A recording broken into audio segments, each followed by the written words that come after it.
자, 우리 저번 주에 한번 얘기하다가 말은 게 아니라 우리 촬영했지. 이거 원래 상습 개정분 촬영했는데 하필이면 촬영하는 당일날 네. 기획재정부에서 세제실장님께서 나오셔가지고 유산취득세 도입 방안에 대해서 얘기를 했어요. 네, 맞습니다. 그 상속세 이제 개정을 하겠다.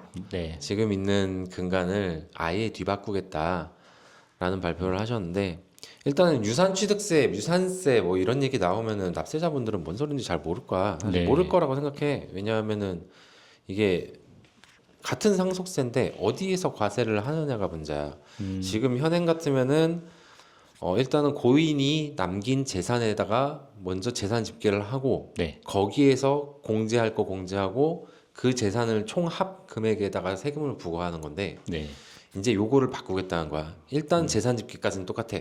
네. 재산 집계는 똑같은데 그 재산을 먼저 쪼개. 네. 먼저 쪼개가지고 누가 얼마를 갖느냐를 확정을 한 다음에 그 사람별로 세금을 부과하겠다라는 거야. 그러니까 우리 저번에 저기 뭐냐 현금 증여 얘기했을 때 네. 세금은 쪼개놓으면 분산 효과가 일어난다라고 해갖고 우리 증여액을 어떻게 쪼개냐에 따라 세금이 막 달라졌잖아. 네. 네. 네. 그것처럼 여기도 마찬가지로 고인의 재산을 다 모아놓은 상태에서 세금을 때리는 거, 그 세금을 때릴 때의 세율과 네. 그 다음에 다 쪼개놓은 상태에서 각각 때릴 때의 세율은 확실히 다르겠지. 다를 것 같은데요. 그래서 일단은 그렇게 해서 상속세 부담을 좀 줄이겠다라는 게 이번 발표의 근간이고 네. 일단은 재산을 집계하는 과정에서도 좀 차이가 있는 게 유산세 같은 경우 고인이 남긴 재산에다가 다 부과를 하는 경우에는 고인 기준으로 가기 때문에 고인이 갖고 있었던 재산 기준으로 가기 때문에 네. 과거에 뭐 누구한테 증여를 했다거나 네. 그러니까 상속인 외자 그 상속권자들 외의 사람들한테 증여를 했다거나 기부를 했다거나 이런 부분들 일단 사전 증여 대상으로 다 포함하게 돼 있어. 그러면 상속인들은 지금 현행세법에서 상속인들은 내가 받지도 않은 돈에 대해서 부담을 하는 그런 결과가 발생한단 말이야. 불합리함이 있네요. 근데 유산세는 그거를 개편을 해서 받은 것만 내겠다. 근데 만약에 A, B, C라는 자식들이 있었고 각각 재산을 분할해갖고 유산 취득세로 네. 과세가 되는데 A가 옛날에 받은 게 있어. 그러면은 옛날에 받은 거와 지금 받은 걸 합산해서 요렇게만 하겠다. 네. 제3자나 이런 건 다 배제시켜주겠다. 이게 일단 뒤에 나올 건데 일단은 우리나라 사람들이 상속세 개편을 해야 된다라고 생각하는 사람들이 지금 설문조사 2월 26일부터 3월 5일까지 일반 국민 10,000명을 대상으로 전문가 34명 네. 온라인 대면 설문조사를 실시했는데 82.3% 일반 국민, 네. 전문가는 85.3%의 응답자가 제도 네. 개편이 필요하다라고 응답을 다 80% 했다라고. 이상이네요. 거의 100%지 뭐. 네. 거의 다 그렇게 생각하는 거고 나머지 사람들은 그냥 생각이 없는 그냥 관심이 뭐 없는 가는 거죠. 대로 가는 거 아닌가요라고 이렇게 생각하시지 않았을까 생각해. 나도 전문가 입장에서는 당연히 제도 개편 필요하다. 공제액부터 시작해갖고 제도 개편 필요하다라고 생각을 하는 편이었고 네. 유산취득세 전환에 대해서도 일반 국민 71%, 그다음에 전문가 79%가 이제 유산취득세로 전환하는 게 맞다라고 했는데 여기서는 나는 조금 물음표가 생긴 게 유산취득세에 대해서 정확하게 일반 국민이 어느 정도 이해를 하고 계실까라는 생각이 들었어. 그래서 요거는 닥치지 않으면 모르죠. 거의. 그치. 아니 신고해보지 솔직히 않으면. 지금 현행 상속세가 어떻게 되는지도 일반 국민들은 잘 이해를 못 하셔. 왜 그렇게 되는 거냐라는 질문이 많이 나오고 네. 제일 많이 질문하는 것 중에 하나가 일반 저희 납세인분들이 질문하는 것 중에 하나가 누가 얼만큼 가져가냐에 따라서 세금 달라지는 거 아니에요? 라고 얘기를 하셔. 물론 본인이 부담하는 세금은 달라지겠지. 근데 지금 현행세법에서는 누가 얼만큼 가져가느냐는 문제가 아니야. 고인이 얼마를 남겼느냐가 문제인 거지. 그래서 총 세금은 달라지지 않는다. 그리고 이제 뭐 이건 전에도 한번 살펴봤던 건데 00년부터 23년간 상속세 세수 및 과세자 수 추이인데 그때 우리 새우깡 얘기하면서 어마어마하게 변했다라는 네. 얘기를 했죠. 맞습니다. 뭐 상속세 세수 같으면은 0.5에서 2.5배로 증가했으니까 세수가 5배가 증가했다라는 거지. 그 상속세 그 그러네요. 얼마 전체 국세에서 얼마 차지하지도 않는 게 5배로 증가를 했고 네. 과세자 수는 0.14만 명에서 1.99만 명으로 증가했으니까 대충 보면 한 14배 정도 증가를 네. 했어. 그러니까 00년에서부터야 이거는. 우리 근데 00년 초반 90년대 그때도 얘기했지만 그때는 진짜 고액 상속세 내면 진짜 돈 많은 사람이야라고 생각했는데 지금은 상속세 당연히 내야 되는 거가 돼버린 거지. 자, 그리고 이제 유산취득세가 어떻게 바뀌느냐에 대해서 좀 얘기를 할 건데, 뭐 과세 방식이나 납세 뭐 이런 부분들은 뭐 읽어보면 알 수 있는 부분들이라 네. 딱히 지금 단계에서 설명하기는 좀 너무 지엽적이고. 네. 자, 사전증여재산을 한번 살펴볼 건데, 아까 얘기했듯이 사전증여재산은 현행상속세에서도 어쨌든 합산해서 과세를 해. 네. 근데 현행상속세는 본인이 남긴 재산에서 과세를 한다고 했잖아. 네. 네. 근데 여기에는 아까 뭐 얘기했듯이 문제점이 제3자 증여, 기부 뭐 이런 것도 포함을 시키게 돼 있어 일단. 그래서 제3자 증여한 건 내가 받지도 않은 건데 내가 세금을 부담해야 되는 이런 결과가 발생한단 말이야. 네. 그래서 이걸 개정을 하면 이제 받은 재산에 내가 받은 재산, 나 기준으로 받은 재산에 대해서만 부과를 한다라고 하니까 이런 문제점은 좀 해결이 될 것 같아. 그렇네요. 그래서 여기서 우리가 생각할 수 있는 거는 이제 상속권자라고 하면은 직계 비속들이 대부분이란 말이야. 네. 여기 뭐 직계 비속이 없는 경우는 직계 존속으로 먼저 가겠지만 네. 일단 직계 비속 기준으로 생각을 하면은 딸 자식들한테 주는 것보다 그러면 총 상속세를 좀 줄이고자 한다면은 사전 증여를 활용해 가지고 네. 사위나 네. 며느리나 손자 손녀한테 주면은 물론 이제 손자 손녀는 대습 문제가 있겠지만 대습 할증 문제가 있겠지만 그렇게 되면은 총 상속세는 좀 감할 수 있는 기회가 생기는 거라고 생각이 돼요. 그럴 수 있겠네요. 그리고 자 이제 사전 증여는 넘어가고 인적 공제가 제일 문제죠. 아, 얼마 공제해 주는지. 그지? 일단은 작년에 정부에서 발표했던 것 중에 하나가 배우자 공제는 10억까지 해주고 그 다음에 10억까지 늘려주고 그리고 네. 저기 뭐냐 상속권자인 직계 비속한테는 인당 5억까지 해주겠다라는 그거를 그대로 따라온 것 같아.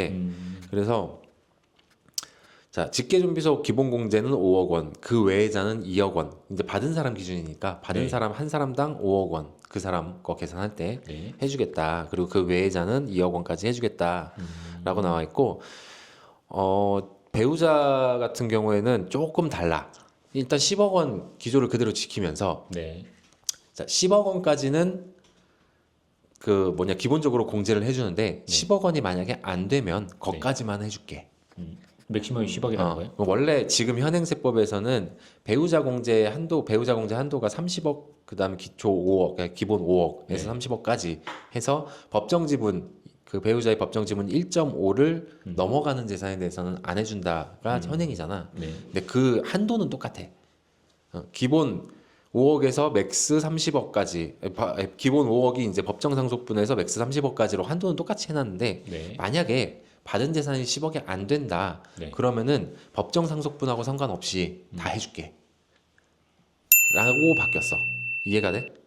여기 되게 어렵다. 이렇게. 그지? 좀 복잡하지. 나도 좀 몇 번 봤는데 기본적으로 배우자의 실질 상속분을 공제해주겠다. 네. 근데 이거는 지금하고 똑같아. 근데 최대 한도가 지금은 배우자의 법정 상속분 1.5. 그지? 전체 재산에서 이제 전체 지분율의 1.5까지는 공제를 해주는데 네. 그 넘어가는 거는 안 해주겠다. 그리고 총액으로는 30억으로 제한을 하겠다. 이게 기본이란 말이야. 근데 만약에 배우자가 10억을 채 못 받았다라고 하는 경우에 그리고 10억을 채 못 받은 경우에 배우자 만약에 예를 들어 한 8억 받았다. 8억 받았는데 이 8억을 전체 재산에서 보니까 뭐 자녀 2명이라고 하면 2.5분의 1.5를 넘어가는 돈이라고 생각을 해봐. 네. 그러면 안 해준단 말이야. 그 넘어가는 돈 공제를.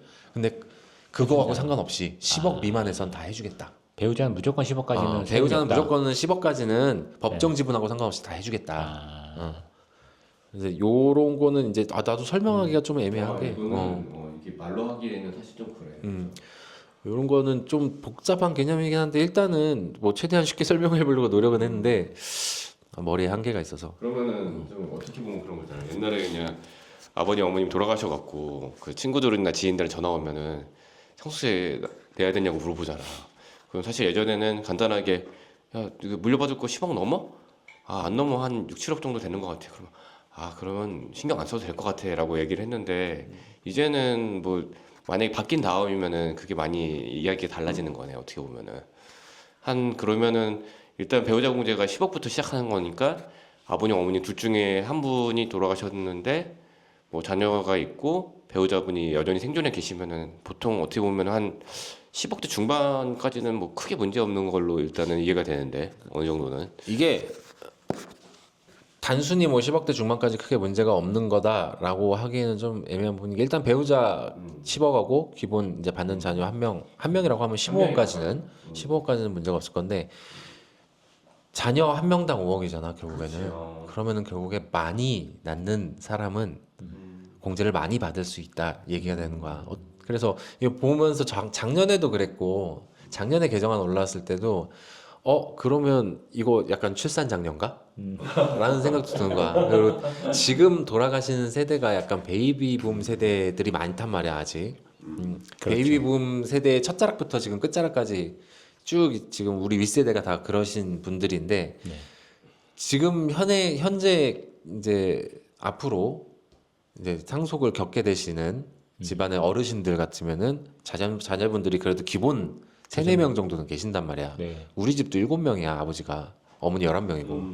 근데 다 돌아가셨지 일단 그쵸. 할아버지 할머니는. 근데 이제 그분들 입장에서는 좀 많이 낳은 그분들이 저기 상속인이었을 때 자식이었을 때 이런 제도가 있었으면 정말 그냥 진짜 고액 자산가들만 내는 그런 세금이 됐을 텐데 네. 지금은 우리가 이제 성장해가지고 자식인 세대잖아. 그래서 우리는 솔직히 많아봐야 2-3명 이 정도란 말이야. 맞습니다. 그래서 그런 거 겨냥해갖고 그래도 조금 더 공제받을 수 있게 해주고 그 다음에 앞으로를 생각해서 더 많이 낳아라. 약간 이런 의미 아닌가라는 생각도 들어.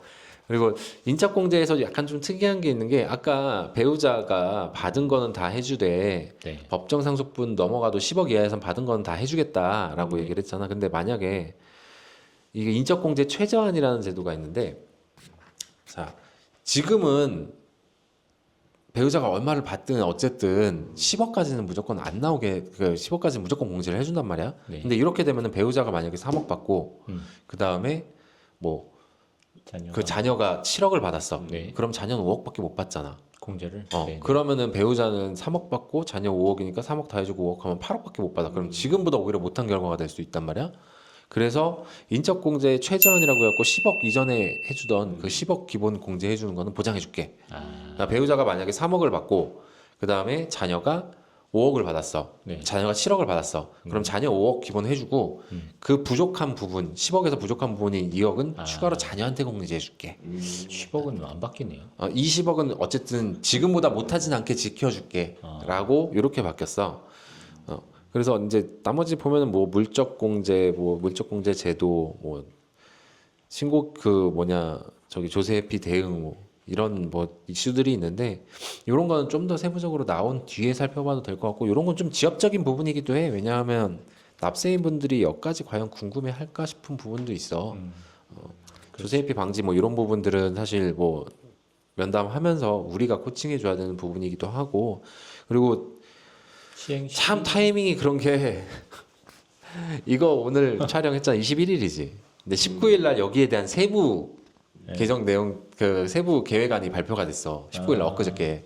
그래서 그거 보다가 아씨 이것도 저번에 이거 촬영하려고 하니까 이거 이전 거 그러니까 파란당이랑 빨간당이랑 뭐라고 다투고 있는가 그거 촬영하려고 하다가 지금 이거 나와가지고 그날 이거 발표돼가지고 못하겠다 촬영해놓고 못 쓰겠다 이랬는데 일단은 뭐 이거는 그냥 써도 될 것 같고 그때 우리 그 얘기했던 것 중에 하나가 내가 볼 때는 지금 약간 3파전이거든. 그러니까 빨간당에서는 그때 당시에 빨간당에서는 배우자 상속세 아예 폐지하겠다. 왜냐하면은 그 재산 분할을 기본으로 보면 같이 살다가 이혼해서 재산 분할하면 거긴 비과세인데 왜 같이 살다가 한 명이 죽었다고 해서 이게 과세가 돼야 되느냐? 그렇죠. 배우자한테 이전되는 부분은 그래서 배우자가 이전되는 부분은 비과세하는 게 맞다. 상속세에서도 그렇게 빨간당에서 카드를 꺼내들었고 네. 파란당에서는 관광하게 버티다가 사실 파란당이 먼저 카드를 꺼내들었잖아. 오래 들어와갖고 상속세 이렇게 빨리 개편해야 된다. 먼저 꺼내들었잖아. 자기네가 까놓고 작년에. 근데 파란당에서는 이제 완고하게 버티다가 그 배우자 상속세 폐지 받아들이겠다. 대신 세율 최고 세율 내리는 거 포기해라. 이렇게 논의가 되고 있던 차였어. 그 내가 이걸 처음에 저번 주 거 준비할 때는 그리고 뭐 이제 전체 상속세 뭐 전체 국세 중에서 상속세가 포함하는 비율 그러니까 차지하는 비율은 한 4 정도 100에서 4 정도 되는데 네. 이 4가 뭐 그렇게 이슈가 될 만큼 어마어마한 세수를 차지하는 것도 아닌데 이거 약간 정치적인 느낌도 묻어난다 뭐 이런 얘기도 했었는데 네, 네, 네. 다 짬됐죠. 못 쓰게 됐죠. 못 쓰는 거야.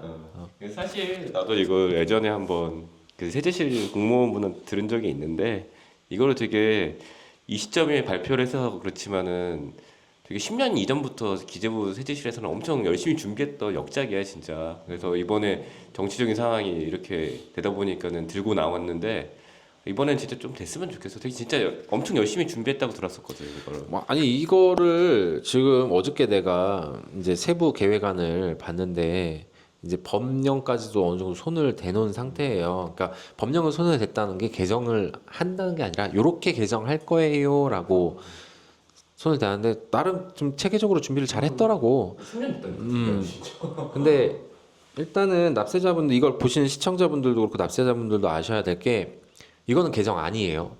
네. 원래 7월에 보통 개정안이 발표가 되는데 이게 이슈가 되다 보니까 유산취득세 도입 방안에 대해서 기재부에서 이제 미리 발표를 한 거고 요거는 결국에 개정안으로 올라가고 7월에 개정안으로 다시 발표가 되고 그 다음에 12월에 표결을 거쳐가지고 시행이 되면 그럼 그때 이제 이게 실행이 되는 건데 이 시행 시기에 대해서도 근간부터 뜯어고치기 때문에 일단은 3월에 예고를 하고 그 다음에 4월에 뭐 공청회 하고 5월에 법률안 제출을 하고 그 다음에 25년에 입법 통과가 된다는 걸 가정해서 26년, 27년에는 제도 개편을 하고 28년부터 시행을 하겠다.